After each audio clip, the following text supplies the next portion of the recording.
Le Cercle des journalistes, votre émission d'analyse des faits politiques, économiques, sportifs et bien sûr sur le plan culturel et environnemental chez nous à Anéro, au Togo, en Afrique et dans le monde. Le Cercle des journalistes, votre émission.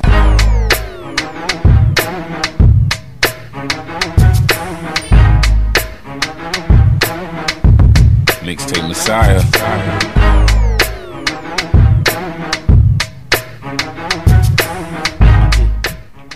Mesdames, Messieurs, amis auditeurs, merci de rester fidèles à la radio-télévision d'État Santé. Toutes nos excuses pour le retard que nous avons pris dans le démarrage de cette émission. C'est indépendant de notre volonté. Alors, le cercle des journalistes cet après-midi, mercredi 3 octobre, c'est le numéro 38 de l'année.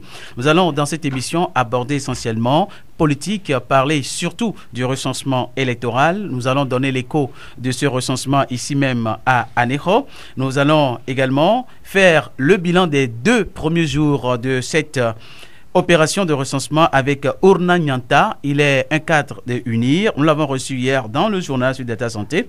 Et puis nous allons donner la parole également à la présidente du groupe parlementaire ANC à l'Assemblée nationale. Elle nous parle du recensement électoral. Pourquoi est-ce que cette opération a été boycottée par la C14? Nous l'aurons en direct au téléphone tout à l'heure dans cette émission, le Cercle des journalistes. Nous allons également écouter le directeur de publication du journal alternatif, Ferdinand Haïti, qui se prononce sur une éventuelle, sinon une plausible suspension ou une plausible sanction des autorités togolaises de toutes les parties peut-être par rapport à ce qui se passe au pays. Alors, nous allons écouter Ferdinand Haïti dans cette émission et puis si nous avons le temps, bien évidemment, nous allons parler culture, sport, etc. Voilà les grandes lignes. Nous avons autour du plateau Ernest Saï qui est arrivé et qui est parmi nous. Bonsoir Ernest. Bonsoir Tony, bonsoir à toutes les auditrices et à tous les auditeurs. Et spécialement, je voudrais dire un coucou spécial aux auditeurs qui nous écoutent de Vaughan, notamment du quartier Novici. Le vieux Folie, je lui dis bonsoir. Bonsoir alors, monsieur Folie. Alors, Dick, JC, c'est bien ça, mais habituellement, tu aimes qu'on t'appelle la Togbé, la Tekwe, bonsoir. Bonsoir Tony, bonsoir chers auditeurs de la radio d'État Santé. Mais ça nous fait plaisir que tu nous rejoignes cet après-midi, merci infiniment. C'est vrai que j'ai été absent un bon bout de temps, mais bon voilà. C'est le métier, il faut revenir de temps en temps. Voilà. Tony Marcel, on m'appelle. La technique sera assurée par Comi Christophe. Comme je le disais, tout le monde sait, le recensement électoral a démarré dans la zone 1. Alors, cette zone qui conduit jusqu'aux portes de la région des Plateaux, sinon aux portes de sortie de la région de Plateau, puisqu'on parle également de la préfecture de l'Est, Mono, Danier, etc. Alors, je vais te donner d'abord la parole, Togbe Latekwe. Tu as circulé sûrement avec ta caméra au point. Est-ce que ça se passe très bien là d'où tu viens, Lomé principalement à Bodrafort? Bon, Lomé, j'ai pas mis pied à Lomé, j'ai plus travaillé dans la partie, je dirais, ouest de la préfecture des Lacs, dans le canton d'Abodrafort notamment. Le premier jour, je crois que, je ne sais pas s'il faut appeler ça bénédiction, mais il y a eu une pluie qui s'est abattue sur cette partie aussi de la préfecture des Lacs. Donc ça a fait que, je crois, la première moitié de la journée de lundi n'a pas été vraiment travailleuse. Et voilà, le temps aussi que le matériel arrive sur place.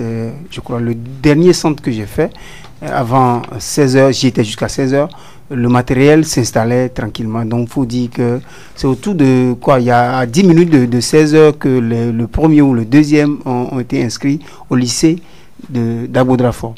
Et donc, je dirais que la première journée a été pratiquement de perdu. Mais techniquement, ça a permis d'installer les machines. Et je crois que le vrai travail a commencé le mardi. Ça a été aussi timide dans la première moitié de la journée. Par contre, dans l'après-midi, il y a eu une petite mobilisation qui a continué jusqu'à l'heure où je me suis déplacé vers Anéro dans la journée d'aujourd'hui, je dirais le 3e jour. Et ça veut dire qu'aujourd'hui, il y a un peu d'affluence dans les endroits où tu es passé? Dans les CRV, CLC? Oui, j'ai quitté le CRV de, comment on appelle ça, l'école protestante d'Abodrafort, où contrairement à la journée d'hier où ils ont enregistré 50, dans la journée d'hier, aujourd'hui avant midi, ils étaient déjà dans la trentaine. Donc ça voudrait dire que, est-ce que ça promet? Je crois que c'est nettement meilleur que ce qui s'est passé les premiers jours. Ouais. Alors, Anesaï, Lomé et puis Anéron, comment ça se passe, le recensement, par où tu es passé? Bon, moi j'ai spécialement travaillé ma bosse dans certains services de ville de Lomé, notamment dans les quartiers Kodjoué-Kopé, par rapport à mon service. Donc, Kodjoué-Kopé, Abé, une partie de Tokoin. Il faut dire que c'est pas l'ambiance de grand jour, surtout dans les premiers quartiers que j'ai cités. On ne dirait pas qu'il y a du recensement. Tout d'abord, comme venait de le dire mon confrère JC, l'installation technique de matériel le premier jour a connu des problèmes. Et en dehors de ça, jusqu'au jour d'aujourd'hui, il y en a qui éprouvent des problèmes au niveau de matière de recensement, notamment les kits, les imprimantes et consorts qui posent problème. D'aucuns exposent même le problème de quartier. On t'enregistre à Bloga, mais tu retrouves sur la carte, on te met par exemple une point et vice versa. Donc il y a de ces petits couacs là, sans parler maintenant de l'affluence qui est très très faible. Voilà, c'est un recensement général et électif, et il faudra aller, un recensement électoral, pas électif, électoral, et Liberté, déjà le lundi, titre recensement électoral, version Kodiona Kadanga, OPS fictif retenu, mouvement d'humeur, menaces, cafouillage total et incertitude autour de l'opération, processus électoral, les charges de Gilbert Bawara contre la C14, le triangle, aujourd'hui même, mercredi, titre recensement électoral, des anomalies, des fraudes en perspective, des élections bâclées, et pour contour global, Fort Nyasingbe Barry Moussa Barké, le venin de la couleuvre. Eh bien, nous allons parler de l'alternative tout à l'heure, puisque le numéro 740 paru hier, attitré à la une crise politique mise en œuvre de la feuille de route, la CEDEAO va sanctionner. C'est donc une interrogation, une exclamation donc de cette parution à l'alternative. Mais nous avons pris un peu aussi le pouls du recensement électoral à Anéro. C'est vrai que les 2 premiers jours n'ont pas été véritablement fameux. Hier après-midi, ça s'est amélioré par rapport à l'engouement, c'est vrai. Mais tel qu'on connaît Anéro, ce recensement qui doit être général ne mobilise pas assez de monde. Nous allons écouter ce reportage et on revient juste derrière pour l'analyse. Mardi 2 octobre, deuxième jour du recensement électoral dans la zone 1. Dans la commune d'Anéro, l'opération se poursuit, mais timidement parce que les populations se font désirer devant les comités de lycée carte CLC. Le gouvernement et la CENI appellent les populations à aller se faire établir leur carte d'électeur en vue des échéances électorales prochaines. Ce jeune homme fièrement vient d'avoir sa carte d'électeur à l'EPP d'Egbenou. Oui, j'ai eu ma carte dans les mains de la CENI, donc je suis ravi, mais seulement ce qui ne marche pas ici, c'est que les travaux ne sont pas rapides et l'ordinateur aussi ne fonctionne pas bien. Donc nous aurons à demander au gouvernement de faire une chose pour nous, pour que l'ordinateur fasse vite notre truc que nous voulons. Ça traîne un peu. Ça traîne un peu. Au moins vous êtes quand même enrôlé. Oui, moi je suis quand même enrôlé. Pourquoi vous avez accepté de faire enrôler? Parce que je suis citoyen togolais. J'ai le droit de faire la carte d'électeur, j'ai le droit de voter. C'est mon droit, c'est mon devoir aussi de voter.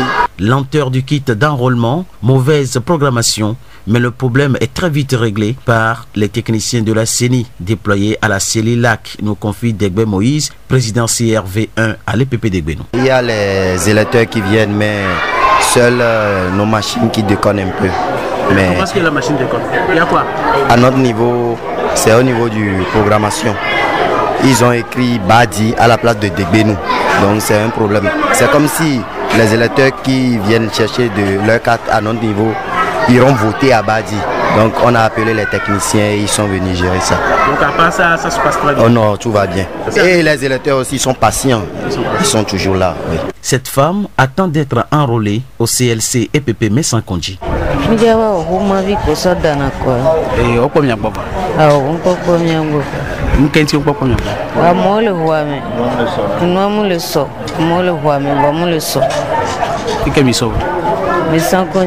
Pour la plupart des présidents CLC, que ce soit à Degbenou, à la mairie, à Adido, Messankonji et Zongo, où nous sommes passés, tout se passe bien. Par contre, le boycott du recensement électoral appelé par la C14 est suivi également par certains citoyens. La CENI n'est pas encore mise en place. Les membres de la CENI doivent aussi prêter serment avant que le travail ne soit vraiment effectif.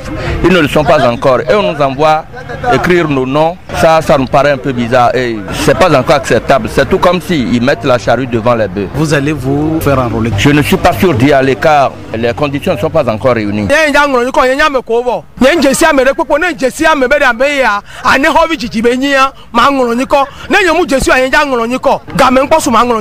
Le recensement électoral, lui, se poursuit dans la zone 1 jusqu'au 8 octobre prochain. Ce mercredi, 3e jour, les opérations vont bon train.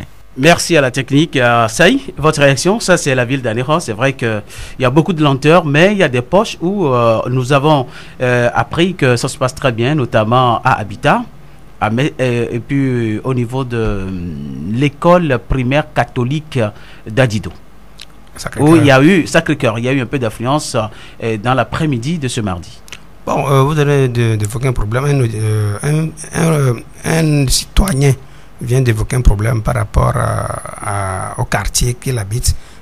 Tu es responsable de Gbenou et sur la carte on retrouve Badji. Et bon, pas que ça, dans ta réaction, j'ai constaté que tu as minimisé cela. C'est très grave.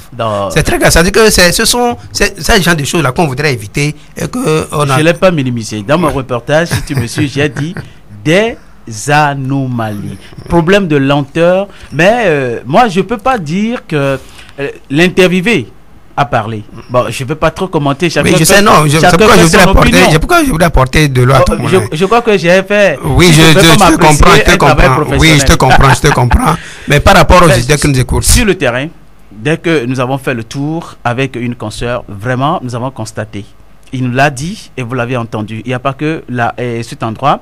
À la mairie, par exemple, lorsque un électeur, un potentiel électeur futur est venu pour se faire enrôler, lorsqu'il a mis ses pouces, l'appareil lui a signalé à Dido. Mais nous sommes à la mairie. À Zongo, à l'école coranique, lorsqu'on tire les cartes aux populations qui arrivent, au lieu que ça marque Zongo, puisque c'est déjà saisi Zongo, mais l'appareil têtu ressort Zébé.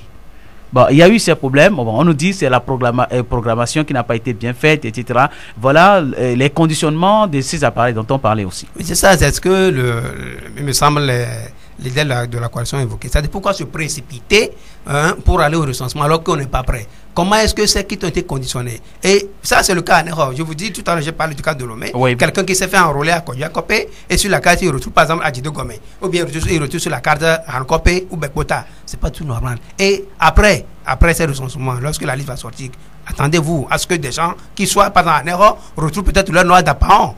Et vice-versa. Donc, on a dit, mais prenez le temps de faire bien. On se précipite, on ne sait pas pourquoi on se précipite. Alors que en principe, le président de la CENI, qui est en train de diriger ce recensement, en principe, il est illégalement présent parce que à partir du moment où on a demandé une recomposition paritaire de la CENI, n'a plus sa place. On va en reparler tout à l'heure. Alors, je ne sais pas si à l'école primaire méthodiste à Agbodrafort, où tu es allé, il y a aussi ce problème.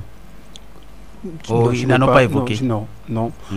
Mais je prends comme ça l'information au pif parce que là, je me demande ce qui va se passer si on s'enrôle à la mairie et que c'est marqué Adido ou Badi ou c'est un problème légion dans la commune. Oui, il n'y a pas que ici. Partout, c'est comme ça. Du coup, je crois que j'en ai parlé, j'ai discuté avec certains de Vaughan également. C'est le même problème. Voilà, c'est JC qui est la parole. Justement, ce que je voudrais dire, c'est que est-ce que ça permet de recenser les problèmes qu'il y a? Faut-il attendre pour une bonne fois et faire comme le dit NS? Oui, ça pourrait être une possibilité. L'autre possibilité aussi, c'est que c'est pas une correction, une révision de ce qui a été fait, parce que je prendrais comme à l'école un exercice qui n'est pas traité, on ne pourra pas l'apprécier. On espère vivement qu'il y aura correction, parce que écoutez, le ministre Bawara et Ourna Nyanta de UNIR que nous avons reçu hier dans notre journal du soir, il nous disait que la population doit aller rapidement se faire enrôler parce qu'il n'y aura pas de deuxième tour, il n'y aura plus de recensement après, comme s'il n'y aura pas de révision. Ça fait peur, c'est vrai, mais on va l'écouter. Invité du journal en direct de Lomé, Ourna Nyanta, haut cadre du parti UNIR. Il est donc en ligne au téléphone. Bonsoir, monsieur Ourna Nyanta. Bonsoir. Monsieur Ounanyanta, le recensement électoral a démarré dans la zone numéro 1 ce lundi. Quel bilan faites-vous à UNIR, Union pour la République? Non, globalement, nous avons constaté l'affluence des citoyens togolais dans les centres de recensement et de vote. C'est vrai que dans certains centres, il y a eu un retard de déploiement du matériel, mais la CENI s'est rapidement activée pour que les choses soient en ordre. Donc le recensement suit son cours. On peut inviter les populations à se mobiliser davantage vers les centres de vote. Les populations dans les communes comme la commune d'Adéro semblent suivre le mot d'ordre du boycott de la C14. Un message? Non, mais vous savez, faut pas tomber dans l'erreur, faut pas se faire encuber par des politiciens qui n'ont aucun calcul devant. Il faut le dire, c'est un recensement et c'est le dernier recensement avant la présidentielle de 2020. Et vous n'aurez plus de chance si vous ne le faites pas maintenant de pouvoir participer au processus électoral d'ici 2020. C'est le moment de disposer des cartes d'électeurs. La C14 demande qu'on refasse tout simplement le processus électoral avec la CENI paritaire. Elle veut discuter du consensus sur la présidence de la CENI. Elle met également en doute la neutralité du professeur Kodjona Katanga, qui est le président de la CENI actuelle. La CENI paritaire n'ayant pas encore pris le train en marche, que faire exactement, M. Ounanyanta? Est-ce que les deux protagonistes ne vont pas droit encore à un bras de fer? Non, pas du tout. Il n'y a pas de protagonistes au Togo. Ce n'est pas parce qu'on a commis l'erreur de laisser juste la C14 parce qu'elle manifestait, discuter avec le gouvernement qu'il faut penser qu'il n'y a pas d'autres forces politiques dans le pays. L'opposition togolaise est plurielle. Il y a assez de partis politiques. Il y a assez d'acteurs indépendants qui veulent la liberté, le suffrage du peuple. La participation à l'élection, je le dis, n'est pas obligatoire au Togo. Donc, nous ne saurons tolérer des attitudes tendant à créer du blocage et à bloquer l'économie du pays. Soyons patriotes. Il faut que nos amis, nos compatriotes de la C14 comprennent que le Togo doit avancer. Le Togo ne doit pas baigner dans les comportements des années 90. Monsieur Ounanyanta, vous avez déjà votre carte d'électeur? Moi, j'ai déjà ma carte d'électeur. D'accord, c'est noté. Monsieur Ounanyanta, est-ce que vous avez un dernier mot à nos auditeurs qui vous écoutent en direct dans ce journal? J'invite les populations d'Adéro. Je sais que dans certains milieux, il y a déjà de l'influence. J'invite les populations de la commune à se déplacer, à aller chercher leur carte d'électeur. C'est le moment ou jamais. Merci, Monsieur Ounanyanta, cadre de UNIR en direct de Lomé, d'avoir été de notre dans ce journal. Merci à la technique. Alors, JC, votre réaction? Vous avez écouté Ounanyanta, un cadre d'UNIR, très actif sur les médias également. Bon, je voudrais bien saluer son intervention, mais en même temps, je crois que à l'heure où nous sommes, il faudra peut-être rebattre les cartes et réexpliquer aux populations l'enjeu de cet acte citoyen et civique. Parce que qu'est-ce qu'on nous demande de faire pour cette opération? On nous demande d'aller nous faire enrôler. Enrôler pourquoi? Il faudrait que ce soit expliqué aux populations. Parce que avoir une carte d'électeur ou se faire enrôler, c'est un acte citoyen et en même temps c'est un acte civique. Bon, maintenant, la question que je me pose personnellement, est-ce que si on rate cette opportunité, il vient de le dire, je me posais cette question, si on rate cette opportunité, qu'est-ce qui va se passer? Est-ce qu'en 2020, il y aura une autre occasion pour se faire enrôler? S'il dit non, là je crois qu'il y a problème, parce qu'il y a plein dans ce pays qui n'ont pas de certificat de nationalité. Ce qui fait qu'il y a beaucoup qui utilisent ces cartes d'électeurs pour pouvoir faire des opérations, nombreuses opérations d'ailleurs. Bon, maintenant, s'il y en a qui disent n'y allez pas, il y en a qui disent il faut y aller parce que voilà ça. Non, en clair, la C14 boycotte cette opération de recensement électoral, mais le pouvoir et la CENI, version ancienne, donc mobilise à aller se faire enrôler. Est-ce que la question que je me pose personnellement, est-ce que se faire enrôler, c'est un acte politique ou c'est un acte citoyen? Je m'interroge personnellement. Non, mais tu l'as déjà dit, c'est un acte civique avant tout. Donc, je crois que les politiciens, ils ont les discours, ils ont les consignes à donner, mais je crois que il faut se faire enrôler pour ne pas être incivique vis-à-vis de son statut de citoyen.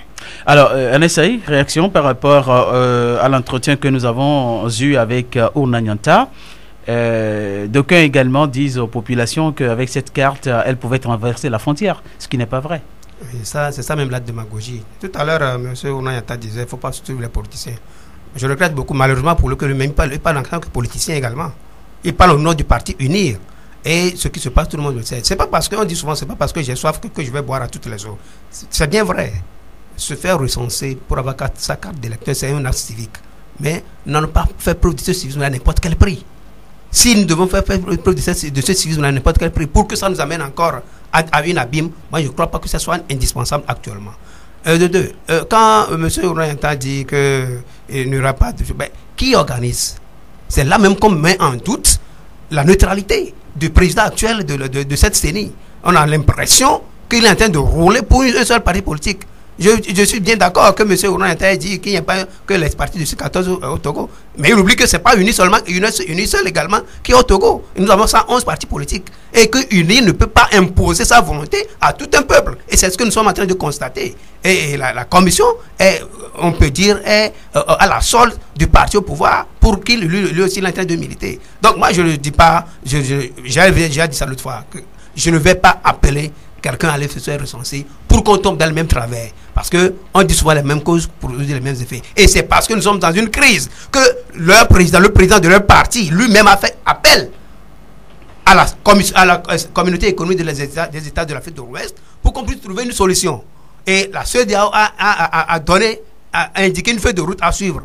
Et vous êtes en train de le faire, on t'a dit, voilà comment on doit le faire. Et vous continuez à persister dans l'erreur. On dit l'erreur est humaine, d'accord. L'erreur, elle est humaine, mais y persévérer, c'est ça qui est cynique et ça conduit vers des lendemains incertains. Voilà, nous avons écouté le pouvoir en place Unir. Nous allons écouter l'opposition, la C14. Nous l'avons annoncé. Le technicien me fait signe que nous avons en ligne de Lomé Madame Manavi Isabelle Ameganvi, présidente du groupe parlementaire ANC à l'Assemblée nationale.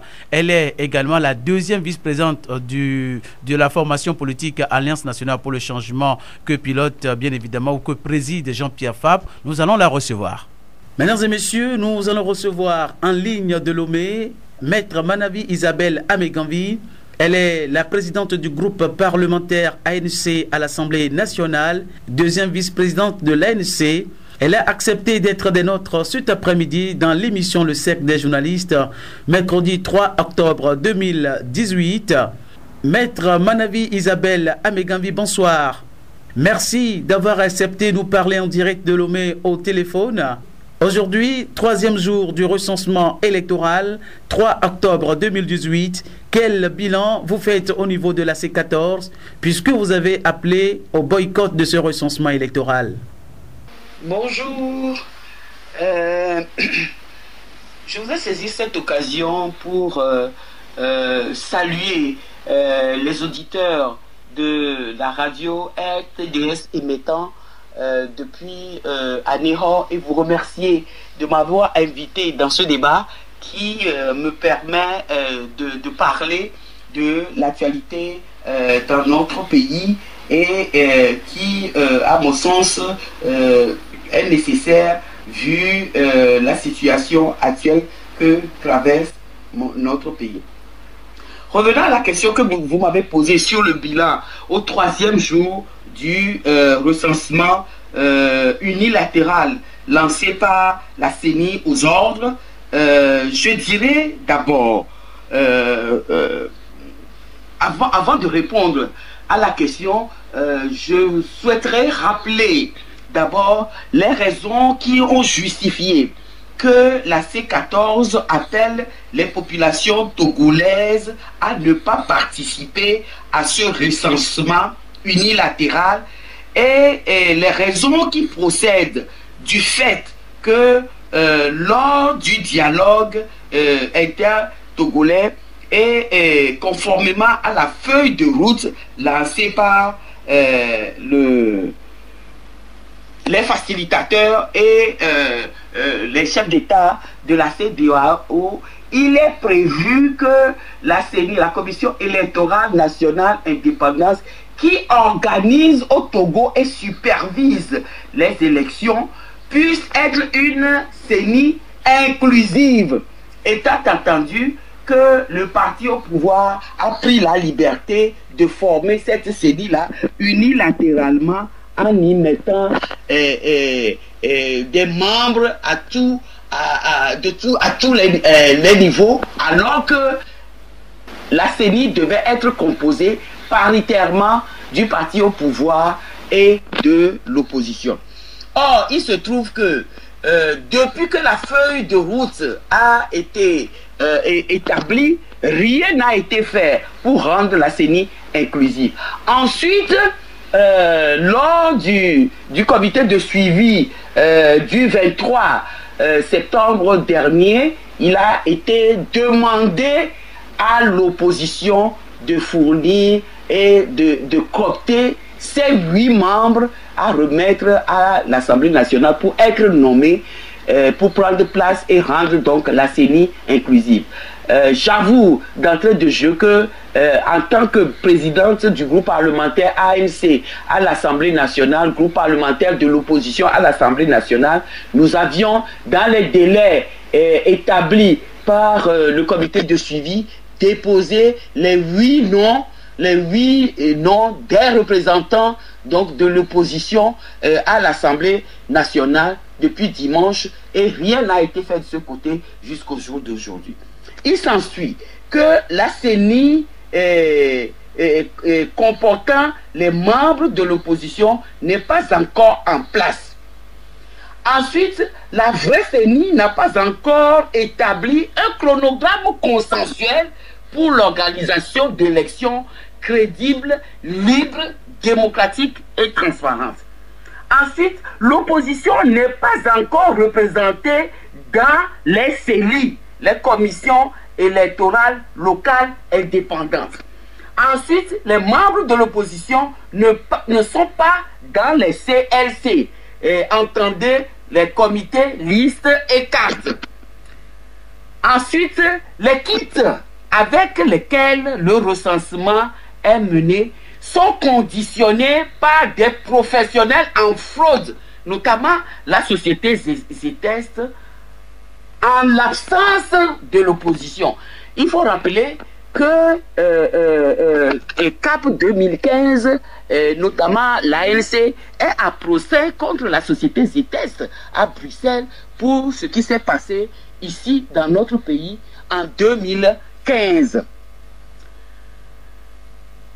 Le recensement qui est prévu, ce qui est important aussi, est contraire à la feuille de route, exclut la diaspora.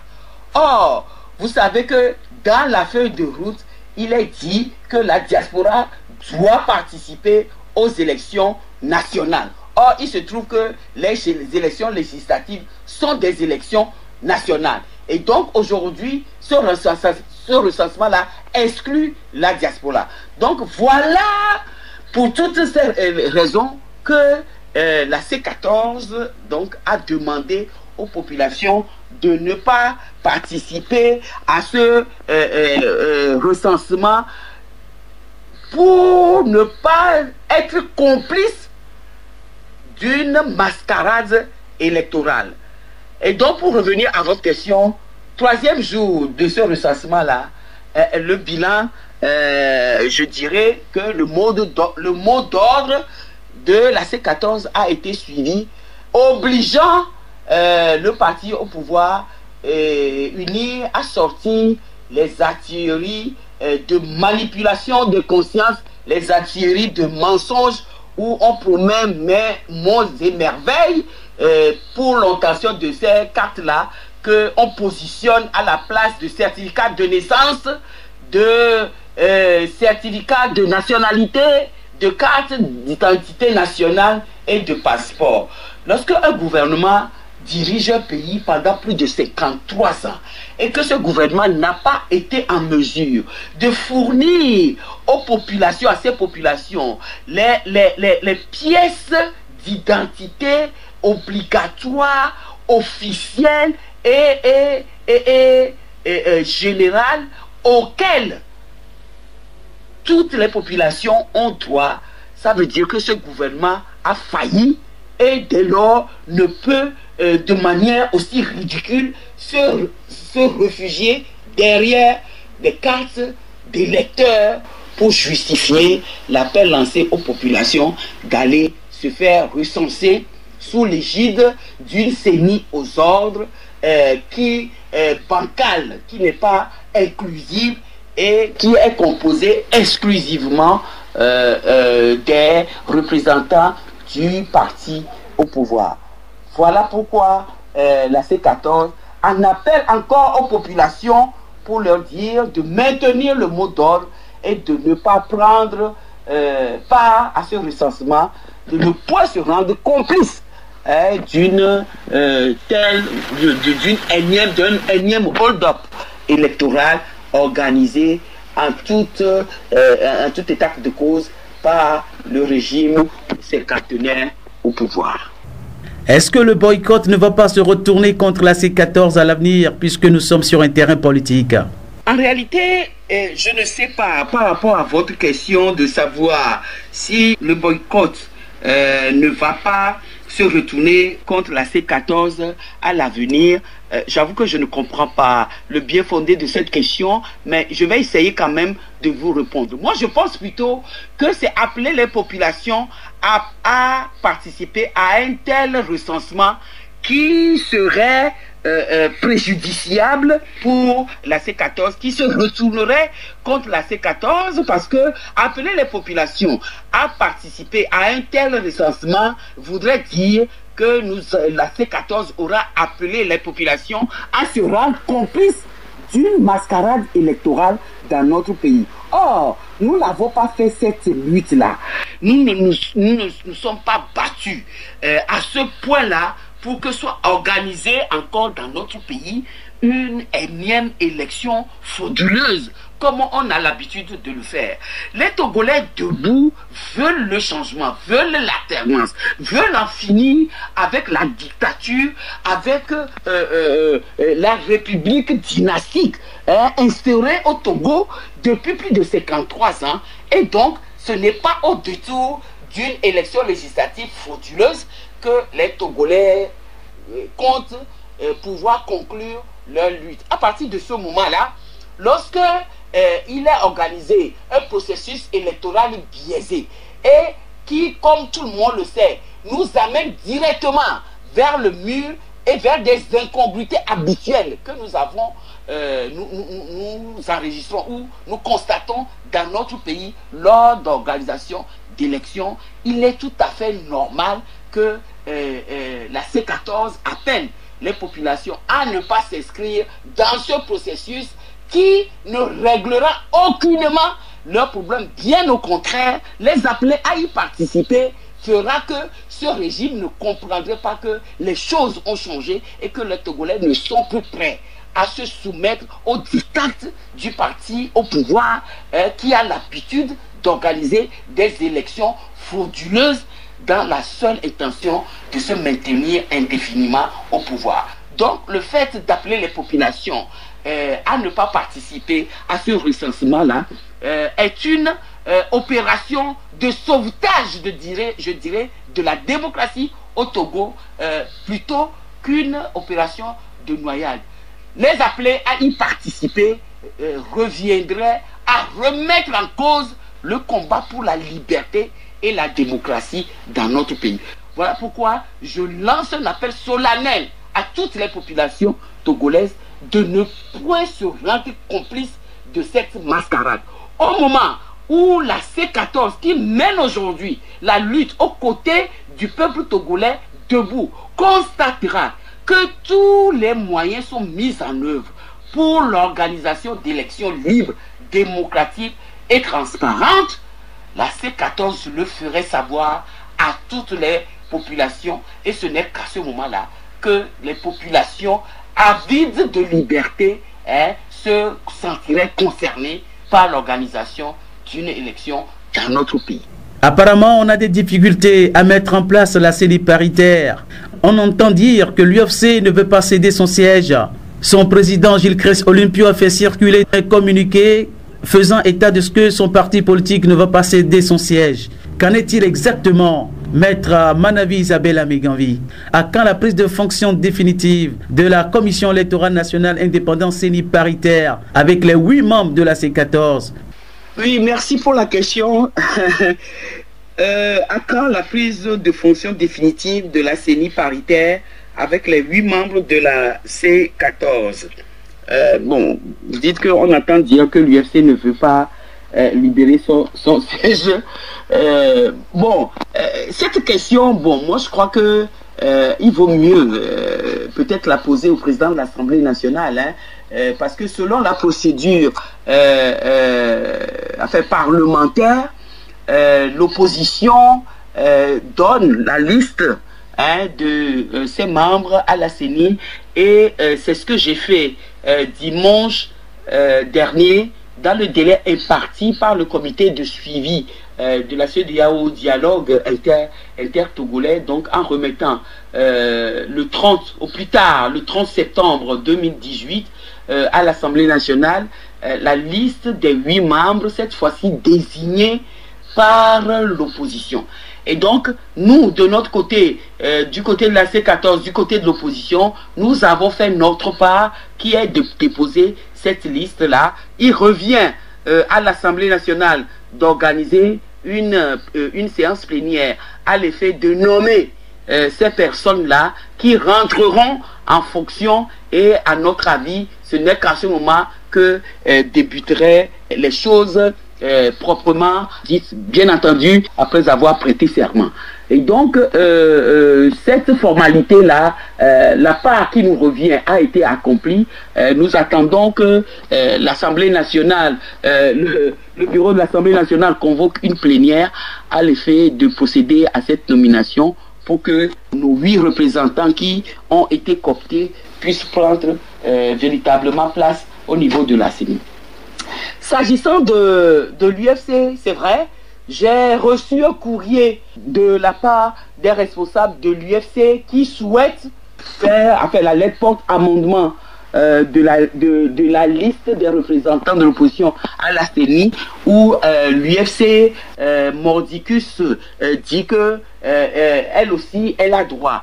Mais ce que moi je sais, c'est que d'une part, je fais observer que l'UFC qui est au gouvernement, qui participe à l'action gouvernementale et qui se prétend encore de l'opposition, c'est quelque chose de troublant, et ce n'est qu'au Togo que des choses comme ça se passent. Mais je ne veux pas rentrer en polémique sur ce point-là. Mais ce que je voudrais dire, à supposer même pas extraordinaire que l'on considère que l'UFC est de l'opposition, ça fait 10 ans, et j'ai entendu Monsieur Romao, la dernière fois, qui est leur représentant et qui est resté à la CENI, dire que ça fait 10 ans qu'il est à la CENI et que il occupe ce poste-là à la CENI depuis 10 ans. Or, il se trouve que à l'Assemblée nationale, les nominations se font sur la base de la représentativité de tous les partis politiques à l'Assemblée nationale.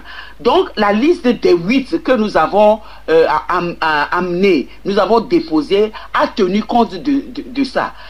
Il se trouve que l'UFC est représenté à l'Assemblée nationale par 2 députés. Le peuple togolais a choisi d'envoyer 2 députés députés à l'Assemblée nationale. De la même manière, un parti politique comme ADI, le peuple togolais a choisi aussi d'envoyer 2 députés à l'Assemblée nationale au nom de ADI. Il se trouve donc que l'UFC a 2 députés, ADI aussi a 2 députés. Or, il se trouve que depuis toujours, ça fait 10 ans que l'UFC occupe avec 2 députés la place, une des places de l'opposition à la CENI. J'estime que ADI, qui a également 2 députés, c'est tout à fait normal qu'aujourd'hui, l'UFC qui a participé à la CENI pendant 10 ans puisse laisser la place à ADI aussi, qui est en droit de solliciter une place parmi les partis parlementaires ayant le même nombre de députés que l'UFC. Voilà tout ce que moi je veux dire, sans rentrer dans aucune polémique possible, je peux dire, sur la tentative de l'UFC. Maintenant, j'estime que c'est le parti au pouvoir qui a organisé tout cela, qui a cru devoir nommer ou coopter des gens à la place de l'opposition. Et donc, c'est au parti au pouvoir de régler ce problème-là et de permettre à ce que les 8 membres désignés officiellement et conformément à la feuille de route de la CEDEAO puissent allègrement récupérer leur place à la CENI afin que le travail proprement dit, c'est des élections libres, démocratiques et transparentes puissent commencer. Voilà ce que moi j'ai à dire sur ce problème-là.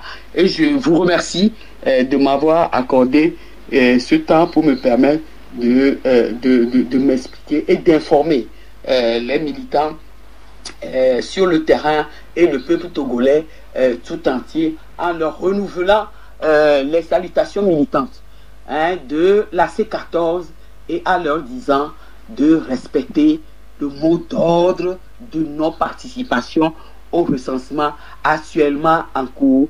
Il y va de la survie de la démocratie dans notre pays. Je rappelle à nos auditeurs que vous êtes la présidente du groupe parlementaire ANC à l'Assemblée nationale, deuxième vice-présidente de cette formation politique. Merci Maître Manavi Isabelle Ameganvi en ligne de Lomé. Merci d'avoir pris part à l'émission Le Cercle des journalistes de ce mercredi 3 octobre 2018. Au revoir. Alors, chers confrères, vous avez tous suivi en direct avec nous. Réaction, chers confrères NSI? Bon, tu sais,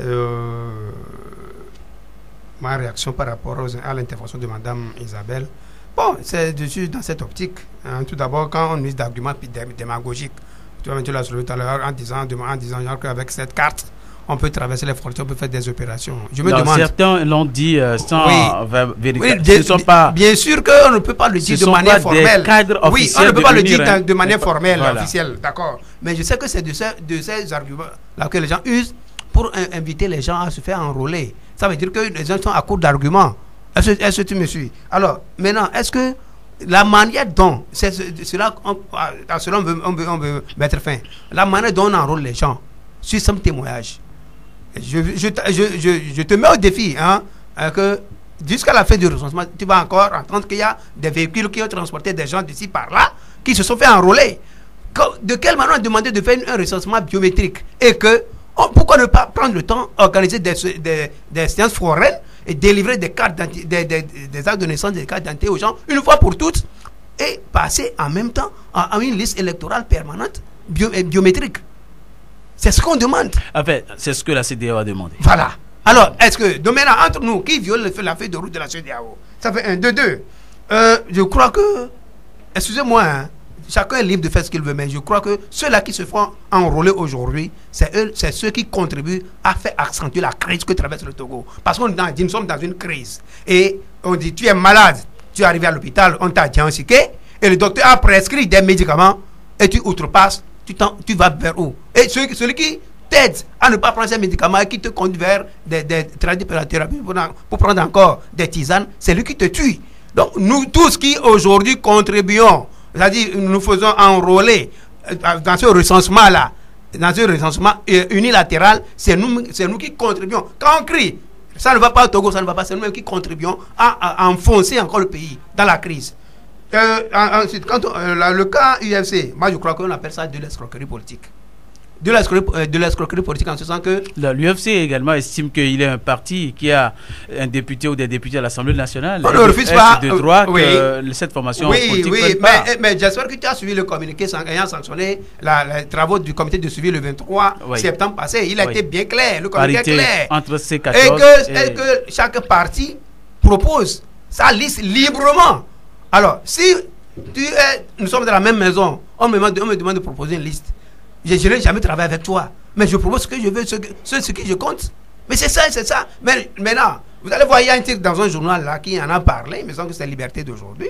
La complicité du régime à travers le président de l'Assemblée nationale. Non, Liberté a dit, le flou. CENI, l'UFC se rebiffe et décide de maintenir son représentant.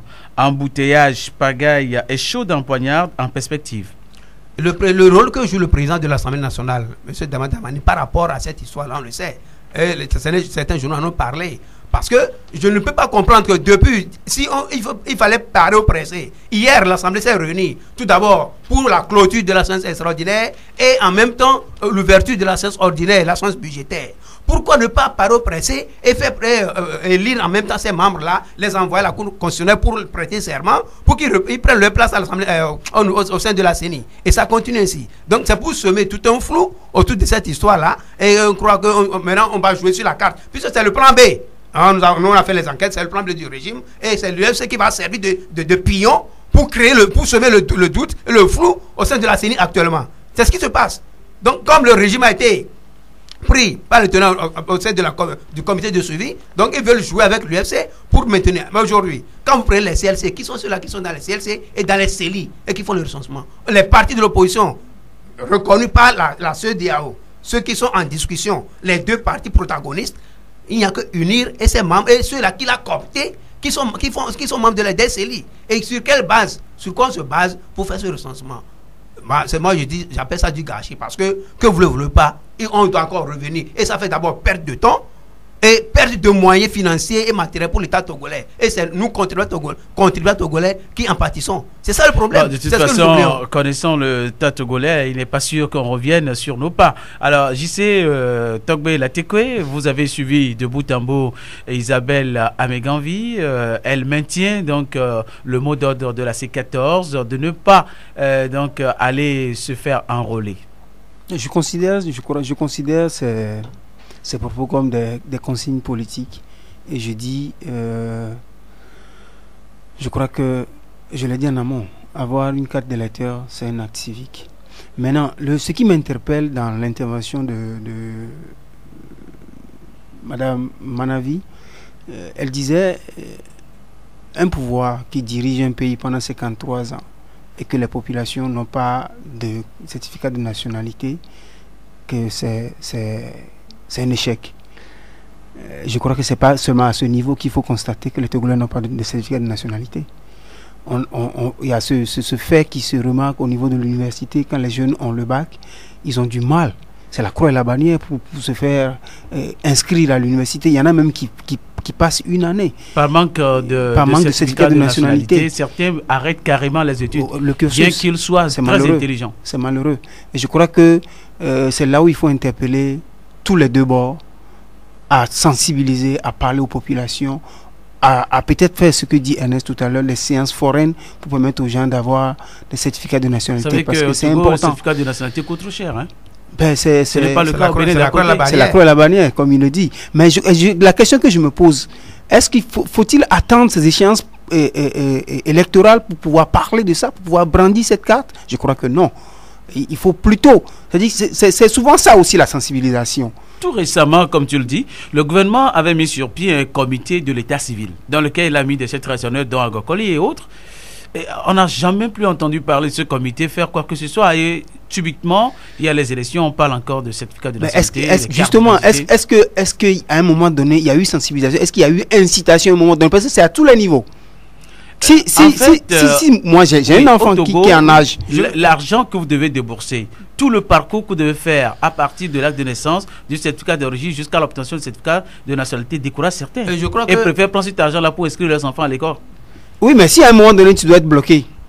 Tony, vous vous rappelez au temps du CST, en 2012.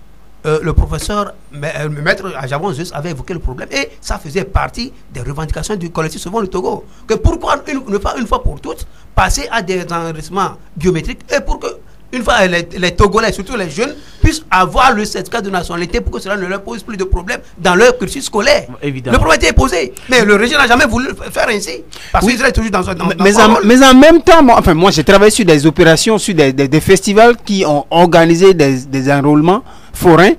Les populations n'ont pas répondu aussi. Oui. Donc du coup, à la fin, qu'est-ce qu'on veut? La réponse c'est qu'on ne sensibilise pas, on n'incite pas. Qu'est-ce qu'on veut à la fin? C'est là la question. Qu'est-ce qu'on veut à la fin? Vous savez qu'ici à l'Hérault, la fondation Hecheli, Lawson, l'a initié. Les gens étaient venus plus que attendus. Donc ça veut dire que les gens ont compris. Ce n'est pas... Si ailleurs, les gens n'ont pas compris, peut-être qu'on a brandi des arguments qui n'ont pas passé. Bon, il y a ça aussi, mais l'information ne peut peut-être passer. Mais s'il y a si à Ného, par exemple, il y a eu plus de mobilisation, ça voudrait dire qu'il y a besoin, il y a sur le terrain, les gens se sont fait faire leur certificat de nationalité. Et je crois qu'il ne faut pas attendre des occasions pareilles pour sortir les raisons. Et c'est un bon sujet que tu viens de sortir là. Et vous savez, c'est important. Comme je le dis, ailleurs, on peut vous dire, oui, venez, on va vous enrôler, ou on va organiser des opérations foraines pour vous faire établir les certificats de nationalité. Et en contrepartie, peut-être, des mauvaises langues peuvent dire dans la ville, non, c'est pour aller donc vous faire enregistrer sur des listes électorales, tout ça. Ça décourage certains. Mais ça coûte quoi aux gens d'aller voir qu'est-ce qu'on fait? Si les gens ne sont pas de ce bas politique, ils refusent. Hein. Et c'est ce qui se passe malheureusement. On peut être dans la même maison, il y a un qui est uni, il y a l'autre qui a ANC, on demeure des frères quand même. On demeure quand même des frères. On va pas s'empoigner sur le terrain politique. De toutes les façons, du moment où nous sommes des frères. Je crois qu'il faut plutôt. Vous connaissez les Togolais, rappelez-vous. Mais il faut qu'on change. S'il faut changer de nationalité, lorsque la CEDEAO, le comité de suivi a demandé aussi bien à la C14 et au gouvernement de se parler, de se mettre en quarantaine pour parler, est-ce qu'ils se sont dit un mot? Pas un seul. Bon, c'est ça la nature du Togolais aussi. Je crois qu'il faut changer cette nature-là parce qu'elle ne nous arrange pas. Voilà, donc je ne sais pas si vous avez fini d'analyser l'intervention de la présidente du groupe parlementaire ANC à l'Assemblée nationale qui martèle et qui demande aux populations de ne pas aller s'inscrire de ne pas aller s'inscrire pour obtenir leur carte d'électeur. En fait, du moins dans la situation pareille.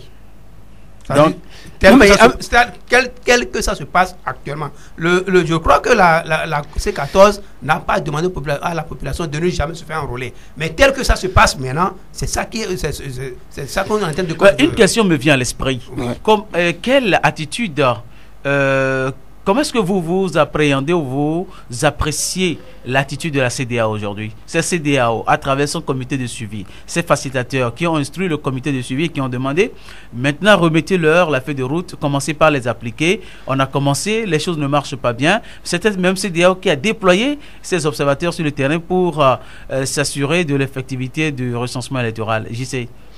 C'est la diplomatie ou c'est une duplicité? Je crois que tu as déjà donné ta réponse. Ça peut être les deux cas. Mais le Togo reste un État souverain. Et c'est comme un grand garçon, quoi. On peut donner des conseils, mais quitte à toi de savoir comment te comporter. Bon, maintenant, en même temps, duplicité, est-ce que la CEDEAO attend qu'il y ait en lise? D'abord, je crois que il faut que les Togolais eux-mêmes fasse ce qu'on appelle ce sursaut patriotique pour sauver ce pays. Parce que là, c'est la population qui se retrouve à un carrefour, ne sachant pas où aller. Faut-il aller à gauche, faut-il aller à droite, on ne sait pas. Et c'est ce que les populations me disent quand je fais le reportage. Je demande, est-ce que vous allez vous inscrire? L'un dit non, l'autre dit oui. Bon, donc, justement, le problème c'est qu'on parlait d'autres fins, peut-être utiles, je mettrai en griffe, de cette carte d'électeur. Et en même temps, on dit, les anciennes cartes n'ont plus de validité. Qu'est-ce qu'on fait? On a compris aussi, Ernest Saï, que la plupart de ceux qui se précipitent aujourd'hui et qui véritablement ont besoin de cette carte, c'est parce que avec cette carte, ils font des opérations dans les microfinances. Oui, c'est ça, surtout pour ceux qui sont dans les localités et qui n'ont pas de carte d'identité nationale avec d'autres pays. Pour eux, c'est qu'on leur a dit que c'est pour traverser les frontières. Pour d'autres, c'est pour des opérations financières, comme tu l'as dit, dans les microfinances et qu'on sort. Et même elle demandait un compteur de CET. Voilà, ouais, c'est ça. Donc, c'est ce qu'on leur a dit. Non, c'est pas pour aller à une quelconque élection. Mais par rapport à la question sur la duplicité ou bien la diplomatie de la CEDEAO, moi, je crois que c'est de la diplomatie. Vous vous rappelez, à une semaine de la rencontre du comité de suivi, 2 ou 3 ministres du gouvernement qui étaient montés sur le créneau pour dire que le train est déjà parti et que la CEDEAO n'imposera aucune CENI au Togo. Qu'est-ce qui s'est passé le 23? Le lendemain. Le lendemain, déjà, on leur a dit, mais revenez. Et je crois que c'est pour cela même que, comme ils sont dans leur logique, ils continuent, malgré les consignes données par la CEDEAO. Vous allez constater qu'il y a des observateurs. Ces observateurs sont là pour rendre compte. Et c'est à partir des rapports que produiront ces observateurs que la CEDEAO va encore se raviser. Et ceux là pour observer, ils ne vont rien dire. C'est des observateurs. Ce ne sont pas les experts qui vont dire faites ceci, cela. C'est des gens qui sont là. Ils ne sont pas décidés non plus. Parce que par exemple, quand on enregistre quelqu'un à Gokpame et que sur la case de retour à Mukonji, tout ça là, vous croyez que c'est normal? Mais tu as vu que le travail est bâclé complètement. Mais c'est ça, il faut voir ce côté. Mais et pourtant, le président Kodjona Katanga, le président de la CENI, avait rassuré la population que tout est fait prêt. Il a cité même le nombre de kits, le nombre de CLC, CRV, et le nombre d'OPS, etc. Mais les OPS... Tony, je te dis que chez toi, dans le AO, il y a certains qui n'ont même pas pu accéder au village indiqué parce que on les a même transportés une moto pour les ramener à la CELI. Oui. Parce qu'on est arrivé, ça n'arrivait même pas à s'ouvrir. On envoie des techniciens qui ont manipulé à maintes reprises. Il y a même des voies impraticables qui empêchent les gens mais c'est ça. Jusque hier, dans la préfecture de Zio, il y a certains villages qui n'ont pas encore reçu. Pourquoi ce principe? Et je sais, l'autre fois je disais dans une émission que c'est exprès que cette CENI, la CENI critiquée, a décidé de commencer par le sud du Togo, parce qu'ils savent que ils se disent toujours que c'est une zone de l'opposition et que si on bâcle ici, jusqu'à ce qu'on arrive au nord, les choses vont se normaliser. Mais ils se trompent. Et moi je ne suis pas dans le secret des dieux, je ne suis pas dans le secret des dieux, mais je rassure la population que ce qui est en train de se faire là, peut-être, soit on reprend, soit on continuera, parce que je sais que la CEDEAO bientôt va se réunir à travers le comité de suivi pour se raviser et faire une autre proposition. Là, au sujet, justement sur la même question, moi je crois que en tout événement, moi je dis, je sais pas, c'est parce que je suis événementiel, mais en tout événement, il y a l'avant, il y a le pendant et puis il y a l'après. Et le président de la CENI a parlé, il a rassuré les populations et peut-être les autorités pour dire on est prêt, on peut y aller. Le premier jour, on n'a pas compté avec Dame Nature, par exemple, dans les lacs. Il a plu toute la matinée presque. À Lomé aussi. Voilà. Et donc, on a perdu, partout, hein. on a presque perdu la première journée. Et je crois qu'au soir du premier jour, ils ont dû prendre les dispositions qui se doivent pour pouvoir rebeloter la deuxième journée. Je sais, tu abordes le sujet justement, tu es Togbi. Est-ce que cette pluie, parce qu'elle tombe à tout moment, c'est naturel, ou cette pluie a été demandée, invoquée auprès des ancêtres ou bien auprès de Dieu? Parce que là, il a plu partout, ce qui a empêché véritablement le démarrage de cette opération. C'est curieux aussi. Un pays gain, c'est une pierre blanche. Un pays gain, c'est une pierre blanche qu'on a prise pour annoncer la nouvelle année. Bon, maintenant, s'il a plu, non, attention là, il a dit on t'appelle Togbe, il n'a pas dit Togbi. Togbi c'est éveillé, mais Togbe je suis un pays gain. Voilà. Donc c'est pour dire, c'était annoncé, c'était pas une surprise. Et du coup, je crois qu'on n'avait pas compté avec cette pluie pour le premier jour. Mais bon, du moment où c'est une opération qui dure 8 jours, je l'ai dit, il y a l'avant, il y a le pendant et puis il y a l'après. Je crois qu'on est en train de prendre les dispositions qui se doivent, on est en train de tirer les leçons qui vont avec pour pouvoir rattraper. Et pourtant, ce n'est pas la première fois que le Togo organise une élection. C'est clair. Nous sommes professionnels en élection là. Non, on n'est pas des professionnels. Ah oui? On apprend toujours. Tu n'as jamais vu? Puisque les OPS qui sont là, il y a des OPS qui n'ont jamais touché à un ordinateur du genre. Au Togo, nous avons reçu plusieurs délégations qui sont venues s'inspirer du cas togolais. On le voit souvent à la TVT, la délégation congolaise, la délégation du RDC, la délégation du Rwanda, tous étaient passés par ici. Les Togolais aussi vont ailleurs. Donc vous n'êtes pas. La délégation ghanéenne, ni burkinabé, ni béninoise.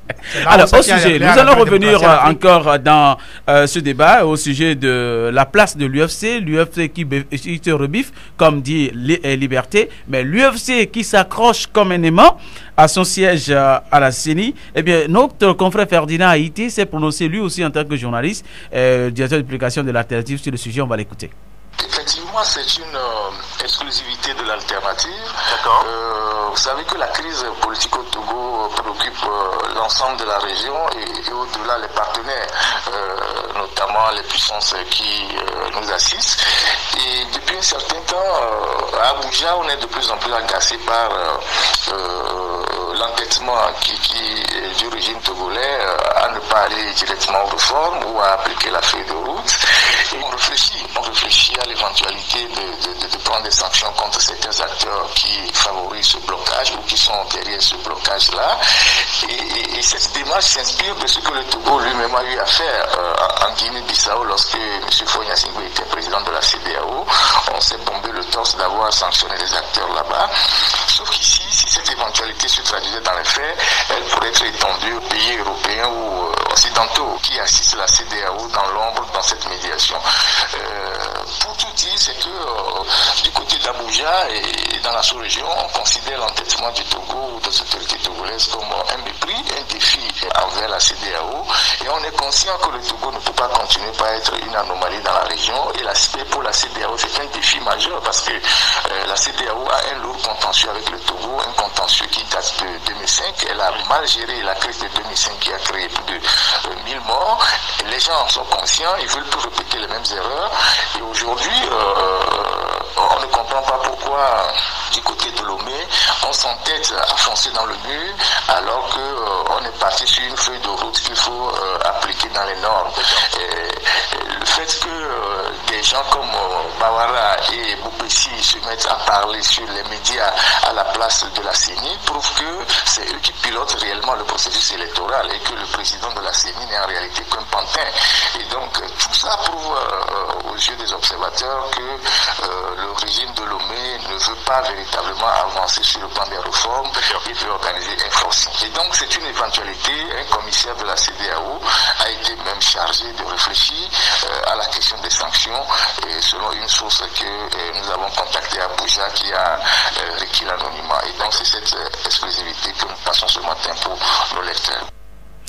Voilà, vous l'aurez dû constater par vous-même. Nous avons écouté le volet sanctions et éventuelles de la CEDEAO sur certaines autorités togolaises, puisque l'alternative d'hier titre à la une, la CEDEAO va sanctionner. Alors, nous avons écouté Ferdinand Haïté sur le sujet. Et Ferdinand Haïté, au-delà de ce sujet également, pense à autre chose, notamment. Il dit tout simplement que Bouhari, d'ailleurs, qui figure sur sa première page du journal, pense que le Togo n'est pas en train de jouer au vrai et au bon élève. Au premier jour du recensement électoral au Togo, Ferdinand Haïté a également pensé que c'est tout un fiasco. On va l'écouter sur le sujet. C'est effectivement un constat qui ne souffre d'aucune analyse. Tout le monde a vu que les centres de recensement étaient totalement déserts. Même les images montrées par la télévision nationale à certains endroits où il y a eu quelques individus ont montré une queue totalement déserte. Et donc ça c'est le fiasco. Ça c'est le fiasco. Et ça tout le monde l'avait imaginé. On peut quand même pas prendre le risque de faire ce qu'on est en train de faire là en dépassant de l'argent, en déployant des kits. En tentant de faire un forcing alors que le problème de fond n'est pas encore réglé. Lorsque vous acceptez de recomposer la CENI et de permettre aux responsables de l'opposition d'intégrer la structure pour continuer le processus, vous ne pouvez pas continuer en même temps pas faire le forcing sur le terrain. Ça veut dire que vous voulez mettre les gens sur le fait accompli. Donc on voit aujourd'hui que le mot de boycott au recensement lancé par la C14 a bel et bien fonctionné. De toute façon, dans la zone où on vient de commencer le recensement, c'est des humeurs avec les agents qui s'occupent de l'OPS, c'est les kits qui ne fonctionnent pas, c'est des préfets qui ne sont pas, qui sont dépassés par les événements, et voilà la situation chaotique dans laquelle le régime aime fonctionner. Et donc ce premier jour de recensement et les jours qui vont suivre montrent bien qu'il y a un désaveu sanglant envers le régime, à sa méthode, au forcing que le régime est en train d'organiser. Et donc ça c'est véritablement un signe. Et si les gens qui gouvernent ce pays ont encore un minimum de conscience et de raison, il est temps qu'ils arrêtent le processus pour revenir à la table et repartir sur de bonnes bases. Je pense que le fiasco d'hier est un désaveu majeur pour ceux qui se mettent, ceux qui ont mis dans leur tête le forcing passé dans le mur à tous les moyens. Venons là d'écouter Ferdinand Haïté, le directeur d'application du journal L'Alternative, au micro de nos confrères de Taxi FM à Lomé. Et sur le sujet UFC, la manchette titre CENI UFC, le rôle trouble de Dama Dramani. Dans ce sujet-là, il y a Ferdinand Haïté également qui s'est prononcé sur ce rôle trouble. Il pense que c'est véritablement incongru que l'UFC s'arc-boute autour de ce siège-là. On va l'écouter. Mauvais rôle, ce n'est que de l'euphémisme, c'est plus que ça. Tout le monde a lu ce communiqué qui circule sur les réseaux sociaux, signé de J.P. Olimpio, qui conteste la désignation de ces membres de l'opposition et qui réclame un membre dans l'opposition parlementaire. D'abord, une première remarque, J.P. Olimpio, je crois, avait déjà organisé une conférence de presse pour dire qu'il n'est plus sur la scène politique et qu'il s'est retiré. On ne comprend pas pourquoi il continue de signer les communiqués, à moins que c'était un faux retrait qu'il avait annoncé. Et ensuite, ce que ce parti revendique relève de l'incongruité. Nous sommes désolés de le dire ainsi. On ne peut pas être à la fois dans le pouvoir et dans l'opposition. Depuis 2010, je ne sais plus quelle est la date réelle, l'UFC est au gouvernement. Et ce n'est pas un gouvernement de transition, ce n'est pas un gouvernement d'union nationale, ce n'est pas un gouvernement de salut public. Ils sont dans un gouvernement, dans une majorité, ils gouverne le pays avec UNIR sur la base du programme de UNIR, et cette majorité s'apprécie à l'Assemblée nationale où l'UFC vote les lois, les projets de loi ou je ne sais pas quoi que le gouvernement soumet et est comptable de la gestion actuelle du pays. Alors, on ne peut pas être dedans et dehors, à moins qu'on soit un parti chauve-souris. Et donc, ce courrier de l'UFC qui réclame un siège à l'opposition parlementaire et qui ne veut pas dégager son gars à la CENI et quand même relève de l'incongruité. En réalité, l'UFC est victime de ses propres turpitudes, de ses inconséquences.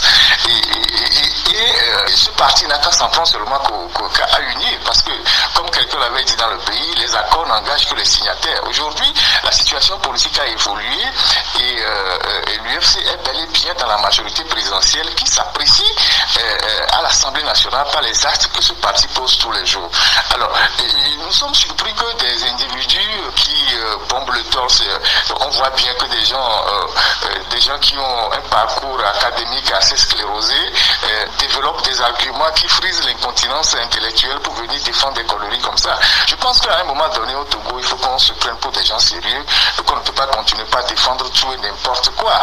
Et ça relève même même un étudiant en première année peut comprendre facilement cet état de fait. On ne peut pas être dans le pouvoir et en même temps dans l'opposition. Je pense que les gens de l'UFC, s'ils réclament une place, ils ne peuvent que s'adresser à UNIR, et si UNIR veut leur donner une place parmi les 8, c'est tant mieux, mais on ne peut pas réclamer une place aujourd'hui au sein de